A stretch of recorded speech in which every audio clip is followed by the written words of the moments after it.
Voilà, on est dans ce nouveau bus qui appartient maintenant au Judo Team Nyon, qui a été financé par la Fondation du développement du sport à Nyon.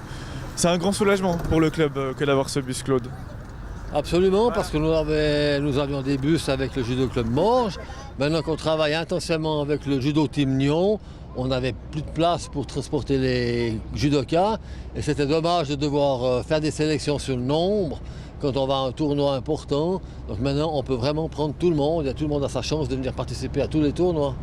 Ce bus, est-ce qu'on peut dire qu'il change un petit peu la vie du Judo Team Nyon? Oui, parce que ça va faciliter pour aller au tournoi. Assez long, comme ça les parents ils sont pas obligés d'amener les enfants au tournoi. Par exemple, ce week-end il y avait un Zingen, il y en a qui sont allés dans le bus pour aller au tournoi. Là on a des judokas du Team Nyon. Pourquoi ils vont jusqu'à Morges?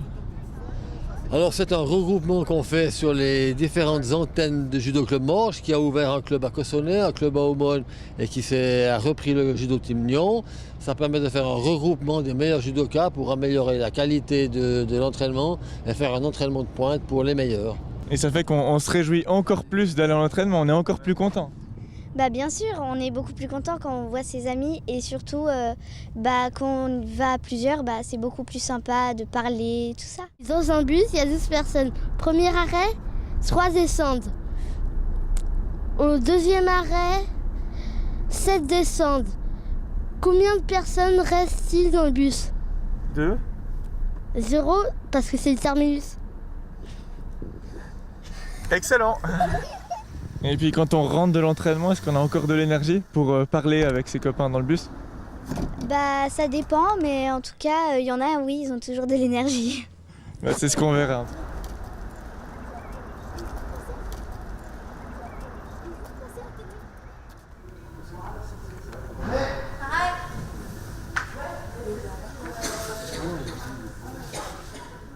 Ce bus, indirectement, il permet au Judo Team de Nyon de créer une famille parce que les judokas, ils vont passer de plus en plus de temps ensemble dans ce bus, en allant à l'entraînement, en allant en compétition. Oui, tout à fait. C'est un aspect non négligeable de la chose. Ça favorise clairement l'esprit d'équipe, l'esprit de groupe. Les jeunes adorent ça. C'est vrai que quand on se rend à Morges à l'entraînement, ils sont tout contents d'être dans le bus. Chacun espère avoir sa place. Les 20-30 minutes de trajet aller et 20-30 minutes de retour sont très appréciés par les jeunes.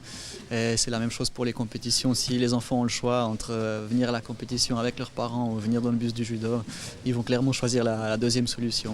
Et c'est vrai que c'est un sport individuel, le judo, mais c'est aussi ce qu'on essaie de faire. Le projet qu'on a développé en parallèle avec le club de Morges, c'est vraiment de développer une seule équipe, une entité unie, soudée.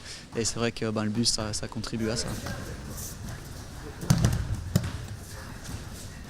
Gabriel, le judo, comme on le voit ici, derrière nous, c'est un sport qui nécessite beaucoup d'exigences mentales, physiques. C'est très exigeant, le judo de compétition. Non, effectivement, c'est un sport très exigeant. C'est pour ça qu'on essaye d'augmenter aussi le volume de jeunes qui viennent s'entraîner et qu'il y a cette collaboration avec Nyon et Morges pour qu'il y ait un maximum de jeunes qui s'entraînent ensemble toute la semaine. Qu'est-ce qu'on travaille ici lors d'un entraînement d'une heure et demie? Ici, la technique, la tactique, les répétitions de prise et les randories, on augmente aussi le nombre de randories puisqu'ils sont plus de jeunes sur le tapis, donc surtout le combat.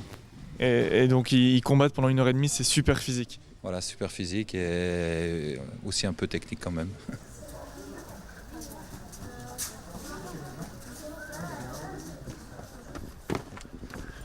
T'es fatigué alors ou pas? Non, Même pas? non, pas beaucoup. Et vous êtes fatigué? Pas trop. Ça va, un petit peu. Ouais, un peu quand même. Ils sont quand même fatigués après une longue journée.